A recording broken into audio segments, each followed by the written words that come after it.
IPL 2024 17 season అదరగొట్టేస్తుంది. Previous 16 seasons కంటే ఈ సీజన్ క్రికెట్ లవర్స్ని చాలా కిక్ ఇస్తుందనే చెప్పుకోవాలి. అయితే ఈ కిక్ అనేది బ్యాట్తో అంటే చాలా బాగుంటుంది. ఎందుకంటే బాల్తో అంత ఎఫెక్టివ్గా అయితే ఈ సీజన్ ఆకట్టుకోలేదు. బట్ గత 5-10 మ్యాచ్ల నుంచి మాత్రం బంతితో కూడా ఇంపాక్ట్ అయితే కనబడుతుంది. బంతికి బ్యాట్కి ఈక్వల్ ఫైట్ ఉంటేనే కదా మధ్య.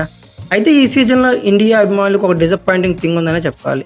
అదే ఇండియన్ క్రికెటర్స్ కంటే ఓవర్సీస్ బ్యాటర్స్ ఈ సీజన్లో టెరిఫిక్ ఫామ్లో ఉన్నారని చెప్పాలి. వాళ్ళు సెంచరీ కొట్టాలంటే కేవలం 40 నుండి 45 బంతులు సరిపోతుంది.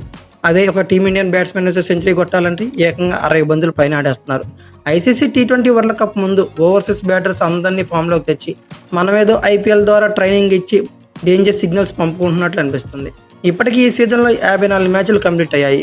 అయితేనే ప్రతి సీజన్లోనే 70 మ్యాచ్లు సరిపడ రికార్డ్స్ అన్ని బ్రేక్ చేసి వాటిని రీక్రియేట్ కూడా చేసింది ఈ సీజన్లో అని చెప్పుకోవాలి. అయితే ఇప్పటికి 54 మ్యాచ్లు అవగా ప్రతి మ్యాచ్కి యావరేజ్గా 18 సిక్స్లు, ప్రతి 13 బంతులకి ఒక సిక్స్, ఓవరాల్గా 950 పైన సిక్స్లు నమోదయ్యాయి. అలానే 1500 దాకా ఫోర్లు, ప్రతి 5 బంతులకి ఒక 4 పడుతుంది. అలానే డెత్ ఓవర్స్లో అయితే ఏకంగా 4 బంతులకి ఒక 4 చొప్పున కొడుతూనే ఉన్నారు. అలానే ఈ సీజన్లో 1500 దాకా ఫోర్లు కూడా నమోదయ్యాయి. T20 హిస్టరీలోనే సెకండ్ హైయెస్ట్ రన్స్ 287 పరుగులు, T20 హిస్టరీలోనే హైయెస్ట్ రన్ చేజ్ 262 పరుగులు, T20 హిస్టరీలోనే ఒక మ్యాచ్లో హైయెస్ట్ సిక్స్లు 42, ఒక T20లో ఒక ఇన్నింగ్స్ వాళ్ళ హైయెస్ట్ సిక్స్లు 22. ఇలాంటి రికార్డ్స్ అన్ని బ్లాస్టింగ్ చేయడం వల్ల ఈ సీజన్కి మోస్ట్ ఎక్స్ప్లోజివ్ సీజన్గా పేరు కూడా పెట్టేశారు. అయితే ఈ సీజన్లో కూడా పాయింట్స్ టేబుల్లో మిరాకిల్స్ జరుగుతూనే ఉన్నాయి. కంప్లీట్ అయిన 54 మ్యాచ్లు బట్టి ప్లే ఆఫ్స్కి బీభత్సమైన కాంపిటీషన్ అయితే స్టార్ట్ అయిపోయింది. అయితే కేకేఆర్ టీం ఇప్పటివరకు 11 మ్యాచ్లు ఆడి 8 గెలిచి 3 ఓడి 16 పాయింట్లతో టాప్ స్పాట్లో ఉంటే, సెకండ్ స్పాట్లో రాజస్థాన్ రాయల్స్ 10 మ్యాచ్ల్లో గాను 8 గెలిచి 2 ఓడి 16 పాయింట్లతో సెకండ్ స్పాట్లో కంటిన్యూ అవుతుంది. ఇక థర్డ్ అండ్ ఫోర్త్ స్పాట్లు పరిశీలిస్తే చెన్నై సూపర్ కింగ్స్ 11 మ్యాచ్ల్లో గాను 6 గెలిచి 5 ఓడి థర్డ్ స్పాట్లోను, సన్ రైజర్స్ హైదరాబాద్ 10కి గాను 6 గెలిచి 4 ఓడి ఫోర్త్ స్పాట్లో నిల్చున్నాయి. ఇక అయితే ఓవరాల్గా ఐపీఎల్ 56వ మ్యాచ్గా ఢిల్లీ క్యాపిటల్స్ హోమ్ గ్రౌండ్ అయిన అరుణ్ జైట్లీ స్టేడియం వేదికగా మే 7వ తేదీన రాత్రి 7:30 నుండి ఢిల్లీ క్యాపిటల్స్ మరియు రాజస్థాన్ రాయల్స్ ఒక ఇంట్రెస్టింగ్ మ్యాచ్ ఆడనున్నాయి. అయితే 90% ఆఫ్ ప్లే ఆఫ్స్కి స్ట్రాంగ్ జోన్లో ఉన్న రాజస్థాన్ రాయల్స్ డీసీకి ప్లే ఆఫ్స్ ఛాన్సెస్ మాత్రం 12% ఉన్న టీము. ఈ మ్యాచ్లో డీసీకి చాలా ఇంపార్టెంట్ గెలవటం అని చెప్పుకోవాలి. అయితే అరుణ్ జైట్లీ స్టేడియం డీటెయిల్స్ ఏంటి, ఈ గ్రౌండ్లో ఐపీఎల్ స్టాట్స్ ప్రజెంట్లు ఎలా ఉన్నాయి, పాస్ట్లు ఎలా ఉన్నాయి, అలానే వెదర్ కండిషన్ ఎలా ఉండబోతుంది, లైవ్ ఎక్కడ చూడొచ్చు, ఈ ప్లేయర్స్ ఎవరు, ప్లేయింగ్ 11 ఎలా ఉండబోతుంది, ఇరువురు టీమ్స్ యొక్క హెడ్ టు రికార్డ్స్ ఏంటి, అన్నిటిపై 1 by 1 ఒక లుక్ వేసేద్దాం. అరుణ్ జైట్లీ స్టేడియం 1883లో దీన్ని ఓపెన్ చేశారు. దీన్ని ఫిరోజ్ షా కోట్లా మైదానం అని కూడా పిలుస్తారు. దీనిలో ఆడియన్స్ కెపాసిటీ 48,000గా ఉంటుంది. ఆడియన్స్ ఫేవర్ అనేది డీసీకి ఫేవరెట్గానే ఉంటుందని చెప్పుకోవాలి. అలాగే డైరెక్షన్స్ పరంగా ఒక యావరేజ్ గ్రౌండ్ అని చెప్పొచ్చు. ఎయిదర్ సైడ్స్ వచ్చేకి 62 నుంచి 65 మీటర్లు గాను, స్ట్రైట్ వచ్చేకి 72 నుండి 75 మీటర్లు గాను, అలాగే బ్యాక్ సైడ్ వచ్చేకి 60 లోపు ఉండవచ్చు అని చెప్పుకోవాలి. ఇక పిచ్ రిపోర్ట్ గురించి మాట్లాడుకుంటే అందరికీ తెలిసిందే, ఫాస్ట్లో చాలా స్లో వికెట్ అండ్ లో వికెట్ కూడా తెలుస్తుంది. బట్ 2023 వన్డే వరల్డ్ కప్ నుంచి ఈ గ్రౌండ్ వెళ్ళిగా టర్న్ అయిపోయింది. Highest runs, more runs, batting వాళ్ళకి ఈజీగా అనిపిస్తుంది. అలానే ఉమెన్ ప్రీమియర్ లీగ్ కూడా ఇదే అబ్జర్వ్ చేసాం. అయితే ఈ సీజన్కి వచ్చేసరికి మరింత పక్కా బ్యాటింగ్ పిచ్లా మారిపోయింది. First innings, second innings average స్కోర్లు ఏకంగా 220 పైన దాటున్నాయి. దీన్ని బట్టి చెప్పుకోవచ్చు మరొకసారి ఈ గ్రౌండ్లో పరుగులు వరద కన్ఫామ్ అని. ఇక వెదర్ రిపోర్ట్ గురించి మాట్లాడుకుంటే వర్షాలు పడిపోవడం, మ్యాచ్లు ఆగిపోవడం, వర్షానికి అంతరాయం కలగడం ఇలాంటి సిచ్యువేషన్స్ అయితే ఏమీ లేవు. ఇండియాలో సమ్మర్ సీజన్ అయితే స్టార్ట్ అయిపోయింది. టెంపరేచర్స్ అయితే హై లెవెల్లో ఎక్స్పెక్ట్ చూస్తూనే ఉన్నా. మాక్సిమం టెంపరేచర్ తలకి 37 నుంచి 44 డిగ్రీ సెంటీగ్రేడ్ గానే ఎక్స్పెక్ట్ చేయవచ్చు. ఇక అలానే లో టెంపరేచర్ తలకి 22 నుంచి 24 డిగ్రీ సెంటీగ్రేడ్ వరకు ఎక్స్పెక్ట్ చేయొచ్చు. ఇక లైవ్ గురించి మాట్లాడుకుంటే యాజ్ యూజువల్గా టీవీస్లో వచ్చేసరికి స్టార్ స్పోర్ట్స్లో సబ్స్క్రిప్షన్తో కూడి వాచ్ చేయవచ్చు. అలానే ఓటీటీ ప్లాట్ఫామ్స్లో వచ్చేసరికి జియో సినిమాల్లో ఎటువంటి సబ్స్క్రిప్షన్ లేకుండా ఫ్రీగా వాచ్ చేయవచ్చు. ఈ గ్రౌండ్లో ఐపీఎల్ స్టాట్స్ పాజిటివ్ ఒకసారి పరిశీలిద్దాం. టోటల్గా పాస్ట్లో 85 మ్యాచ్లు జరిగితే ఫస్ట్ బ్యాటింగ్ వాళ్ళు 41 గెలిస్తే సెకండ్ బ్యాటింగ్ వాళ్ళు 46 గెలిచారు. పెద్దగా డిఫరెన్స్ అయితే లేదు. టాస్ అయితే అంత కీలకం కాదు. నో రిజల్ట్గా ఒక మ్యాచ్ ఉండిపోయింది. హైయెస్ట్ టోటల్ వచ్చేకి 266 పరుగులు 7 వికెట్లుగా ఎస్ఆర్హెచ్ నిలిచింది. లోయెస్ట్ టోటల్ వచ్చేకి 83 పరుగులకి డీసీ హోమ్ గ్రౌండ్లో డీసీనే ఓడింది. ఇక ఫస్ట్ ఇన్నింగ్స్ యావరేజ్ స్కోర్ చూస్తే 128 పరుగులు గాను, సెకండ్ ఇన్నింగ్స్ యావరేజ్ స్కోర్ చూస్తే 152 పరుగులు గాను ఉంది. మోస్ట్ రన్స్ వచ్చే 36 ఇన్నింగ్స్లో 148 రన్స్ కొట్టాడు. మోస్ట్ రన్స్ సిక్సెస్ వచ్చేకి 57 సిక్స్లతో రిషబ్ పంత్ ఉన్నాడు 27 ఇన్నింగ్స్లో.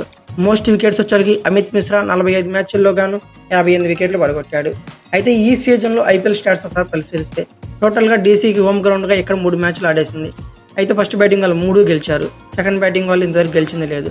సో టాస్ గెలిచి మరోసారి ఫస్ట్ బ్యాటింగ్ తెచ్చుకోవడం అనేది అడ్వాంటేజ్ అని చెప్పుకోవాలి. ఈ సీజన్లో ఈ గ్రౌండ్లో హైయెస్ట్ టోటల్ వచ్చేసరికి 266 పరుగులు ఏకంగా కొట్టి 7 వికెట్లు కోల్పోయి ఉన్నారు.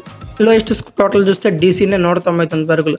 లోయెస్ట్ టోటల్ 199 పరుగులు ఉందంటే ఎంత పక్క బ్యాటింగ్ పిచ్ అని మీరు తెలుసుకోవచ్చు. ఇక ఫస్ట్ ఇన్నింగ్స్ యావరేజ్ స్కోర్ చూస్తే 249 పరుగులు ఉంది, ఏకంగా 250 దాకా ఉంది. సెకండ్ ఇన్నింగ్స్ యావరేజ్ స్కోర్ చూస్తే 222 పరుగులు. సో దీన్ని బట్టి మనం అర్థం చేసుకోవచ్చు మరోసారి పరుగులు వరద కన్ఫర్మ్ ఈ పిచ్లో అని చెప్పి. ఇక మోస్ట్ రన్స్ వచ్చేసరికి ఈ 3 మ్యాచ్ల్లో కానీ జేక్ ఫ్రేజర్ 3 ఇన్నింగ్స్లో 172 పరుగులు చేశాడు. మోస్ట్ సిక్సెస్ కూడా జాక్ ఫ్రేజర్ 15 సిక్స్లు కొట్టాడు. అంటే యావరేజ్గా మ్యాచ్కి వచ్చేసరికి ఏకంగా 5 సిక్స్ల దాకా బాధారని అర్థం చేసుకోవచ్చు. రషీద్ దార్ సలాం మరియు కుల్దీప్ యాదవ్ 6 వికెట్లతో ఉన్నారు. అయితే డీసీ ఆడిన 3 మ్యాచ్ల్లో ఇక్కడ 2 గెలిచి 1 మాత్రమే ఓడింది. సో డీసీకి ఈ సీజన్లో హోమ్ గ్రౌండ్ అడ్వాంటేజ్ 66% గాను, లూజింగ్ పర్సెంటేజ్ 33% గాను ఉందని తెలుసుకోవచ్చు. అలాగే ఈ సీజన్లో డీసీ మరియు ఆర్ఆర్తో ఒక మ్యాచ్ ఆల్రెడీ ఆడేసింది. దీనిలో డీసీ 12 పరుగుల తేడాతో ఓడింది. సో ఇది రివెంజ్ థియరీతోనే డీసీ ఆడబోతుందని తెలుసుకోవచ్చు. ఇది హోమ్ గ్రౌండ్ కాబట్టి డీసీ కొంచెం స్ట్రాంగ్ జోన్లో ఉందనే కనబడుతుంది. ఇక ఫైనల్గా ఇరు టీమ్స్ యొక్క ప్లేయింగ్ లెవెన్ గురించి మాట్లాడుకుంటే, ముందుగా ఆర్ఆర్ యొక్క ప్లేయింగ్ లెవెన్ గురించి మాట్లాడుకుంటే, ఎస్ఆర్హెచ్ మీద ప్రీవియస్ మ్యాచ్లో ఒక షాకింగ్ ఓటమితో 1 రన్ తేడాతో ఓడి ఈ మ్యాచ్కి సిద్ధమైంది. ఈ మ్యాచ్ గెలిస్తే అఫీషియల్గా ఆర్ఆర్ ప్లే ఆఫ్స్కి చేరినట్టు పక్క. అలానే ప్రీవియస్ మ్యాచ్లో టెరిఫిక్ ఫామ్లో ఉన్న సంజు శాంసన్, జూస్ బట్లర్ ఇద్దరు డక్అవుట్ అవడం అనేది కొంచెం కలవర కలిగించే విషయం అని చెప్పాలి. బట్ ఈ మ్యాచ్లో వీళ్ళ కంబ్యాక్ అయితే చాలా అవసరం ఉంది ఆర్ఆర్కి. ఎందుకంటే డీసీ ఉన్న ఫామ్ అలాంటిది. ఫస్ట్ హాఫ్లో కొద్దిగా చతికిలు పడ్డ, సెకండ్ హాఫ్లో మాత్రం అదరగొట్టే పెర్ఫార్మెన్స్ ఇస్తుంది. ఇక అలాగే జైస్వాల్ సూపర్ టచ్లో ఉన్నాడు. ఫస్ట్లో ఫామ్లో లేకపోయినా గత 2-3 మ్యాచ్ల నుంచి కొట్టేస్తున్నాడు. మరొకసారి జైస్వాల్ నుండి అదే కీలక ఇన్నింగ్స్, అదే సూపర్ బ్యాటింగ్ అయితే ఖచ్చితంగా కావాల్సి ఉంది.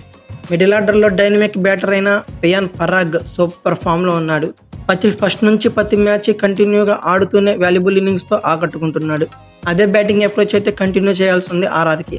బట్ ఆర్ఆర్ బ్యాటింగ్లో ఫినిషింగ్ రోల్ అయితే మాత్రం అంత ఇంప్రెసివ్ కనిపించట్లేదు. పేరుకి మాత్రం Shimron Hetmyer, Rovman Powell, Dhruv Jurel నుంచి మంచి బ్యాటింగ్ అటాకింగ్ ఉన్నా కూడా అంత ఇంప్రెసివ్గా అయితే ఫామ్లో అనిపించలేదు. మొన్న మ్యాచ్లో ధ్రువ్ జూరెల్ ఒక 50 కొట్టి మంచి ఊపులో ఉన్న తర్వాత ఆ ఫామ్ను అయితే కంటిన్యూ చేయలేపాడు. ఇక బౌలింగ్ యూనిట్లో ఆర్ఆర్ తొలి నుండి ఇంప్రెసివ్గానే ఉంది. ఒక్కొక్క మ్యాచ్లో యావరేజ్గా పెర్ఫార్మెన్స్ ఇచ్చినా మాత్రం డల్గా అయితే ఏ మ్యాచ్లో పెర్ఫార్మెన్స్ ఇవ్వలేదు.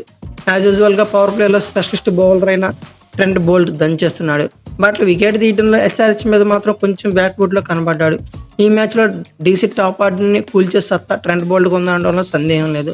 అలానే సందీప్ శర్మ, ఆవేష్ ఖాన్లు కూడా మంచి టచ్లో ఉన్నారు. అలాగే వికెట్లు కూడా బాగా తీస్తున్నారు. ఇక వీళ్ళకి బ్యాకప్గా కుల్దీప్ సేన్, నవదీప్ సేన్లతో పేస్ అటాక్ బాగానే ఉంది. ఇక RR spin trio the senior Ravichandran Ashwin, the wicket taker Yuzvendra Chahal, అలానే బ్యాకప్గా కేశవ్ మహారాజులతో ఎక్సలెంట్ స్పిన్ ట్రయో ఉంది. ఓవరాల్గా వెళ్ళడంలో అయితే పెద్దగా ఎక్స్పెక్ట్ చేంజ్ చేయలేం. అదే టీంతో కంటిన్యూ చేసే అవకాశాలు ఉన్నాయి. ఓవరాల్గా వెళ్ళమని పరిశీలిస్తే ఒకసారి Yashasvi Jaiswal, Sanju Samson, Riyan Parag, Dhruv Jurel, Rovman Powell, Shimron Hetmyer, Ravichandran Ashwin, Trent Boult, Avesh Khan, Yuzvendra Chahal, Sandeep Sharma ఇలా ఉన్నారు. ఇంపాక్ట్ ప్లేయర్స్గా Jos Buttler, Navdeep Saini, Kuldeep Sen, Shubham Dubey, abide Mushtaq ఇలా ఉన్నారు. ఇక చివరిగా డీసీ యొక్క ప్లేయింగ్ 11 గురించి మాట్లాడుకుంటే ఆడింది 11 మ్యాచ్లు, గెలిచింది 5, 6th స్పాట్లో ఉంది. మంచి రన్ రేట్తో డీసీ కనుక ఈ మ్యాచ్ గెలిస్తే డీసీ మళ్ళీ 3rd or 4th స్పాట్లో కూర్చోవడం పక్కని చెప్పుకోవాలి. అందుకే ఈరోజు ఈ డీసీకి ఈ మ్యాచ్ చాలా ఇంపార్టెంట్ అని చెప్తున్నా. అయితే ఈ మ్యాచ్ కీలకం కాబట్టి కొంచెం అటు ఇటుగా ఇబ్బంది ఉన్న డేవిడ్ వార్నర్ మాత్రం ఈరోజు ఆడటం పక్క. ఈ మ్యాచ్ డీసీకి చాలా కీలకం కాబట్టి డేవిడ్ వార్నర్ దించే అవకాశం అయితే ఉంది. అలాగే పృథ్వీ షా కొంచెం కామ్గా బ్యాటింగ్ చేయాల్సిన అవసరం చాలా ఉంది. ఎందుకంటే వస్తున్నాడు, కాన్సిక్యూటివ్గా 3-4 4లు కొట్టేస్తున్నాడు. ఫస్ట్ ఓవర్ ఆర్ సెకండ్ ఓవర్లో అవుట్ అవుతున్నాడు. పవర్ ప్లే దాకా ఇతను కనుక క్రీజ్లో సెట్ అయితే డీసీకి చాలా ఆరోగ్యంట్ స్కోర్ అయితే వస్తుంది. అలానే జేక్ ఫ్రేజర్ నుంచి కూడా ఫ్లయింగ్ స్టార్ట్స్ చూస్తూనే ఉన్నాం. బట్ లాంగ్ ఇన్నింగ్స్లో అయితే కన్వర్ట్ చేయడంలో ఫెయిల్ అవుతున్నాడని చెప్పుకోవాలి. అలాగే ఫినిషింగ్లో మిడిల్లో రిషబ్ పంత్, ట్రిస్టన్ స్టబ్స్, అలాగే అభిషేక్ పురోల్తో ఫినిషింగ్ కూడా బాగానే ఉందని చెప్పుకోవాలి. బట్ స్టబ్స్ కొన్ని మ్యాచ్ల నుండి ఫెయిల్ అవుతూనే ఉన్నాడు. ఇతను కంబ్యాక్ అయితే డీసీకి చాలా ఇంపార్టెంట్ చెప్పుకోవాలి. అలాగే బ్యాకప్గా షై హోప్, కుమార్ కుశగ్రాలతో బాగానే ఉంది. ఇక డీసీ యొక్క బౌలింగ్ యూనిట్ గురించి మాట్లాడుకుంటే ఈ గ్రౌండ్లో ఈ సీజన్లో రషీద్ దార్ సలాం మరియు కుల్దీప్లకి మంచి ట్రాక్ రికార్డ్ ఉందని చూసుకున్నాం. సో డీసీకి వీళ్ళే ఈసారి కూడా ఇంపార్టెంట్ కానున్నారు. అలానే అక్షర్ పటేల్ ప్రీవియస్ మ్యాచ్లో చితక్ కొట్టేశాడు బౌలింగ్లో. 4 ఓవర్లు వేసి 25 పరుగులు వేసి 2 వికెట్లు తీసాడు అనుకుంటా. సో ఇతను కూడా డీసీకి యాడెడ్ అడ్వాంటేజ్గా కానున్నాడు. ఈసారి 11లో నేనైతే 1-2 చేంజెస్ అయితే ఎక్స్పెక్ట్ చేస్తున్నా. లిజార్డ్ విలియమ్స్ ప్లేస్లో ముఖేష్ కుమార్ని ఆడించడం మంచిదని నా ఒపీనియన్. అలాగే ఖలీల్ అహ్మద్ కూడా మంచి టచ్లోనే ఉన్నాడు. బ్యాకప్గా అండిచ్ నోజ్, జై రిచర్డ్సన్లతో మంచి బౌలింగ్ లైనప్ ఉంది.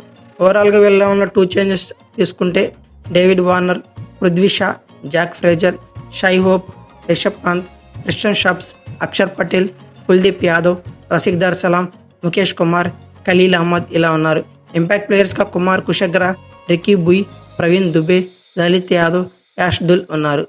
అయితే ప్రజెంట్ ఈ గ్రౌండ్ యొక్క పిచ్ రిపోర్ట్ పరిశీలించాక, ఈ సీజన్లో ఐపీఎల్ స్టాట్స్ పరిశీలించాక, ఇద్దరి యొక్క టీమ్స్ యొక్క ఫామ్ను పరిశీలించాక, కీ ప్లేయర్స్ ప్లేయింగ్ లెవెన్ చూశాక ఆర్ఆర్ యొక్క విన్నింగ్ పాసిబిలిటీ 52% గాను, డీసీ యొక్క విన్నింగ్ పాసిబిలిటీ 48% గాను ఉంది. ఇది నా ఒపీనియన్ ప్రకారం. మీ ఒపీనియన్ ప్రకారం ఈ మ్యాచ్ ఎవరు గెలుస్తారనుకుంటున్నారో కామెంట్ బాక్స్లో పిన్ చేయండి. అలాగే ఈ వీడియో కనుక మీకు నచ్చినట్లయితే like, share, comment plus subscribe చేసుకోండి. అలాగే పక్కనే ఉన్న బెల్ ఐకాన్ ఒకటి మాత్రం మర్చిపోకండి. Thank you for watching. Have a nice day.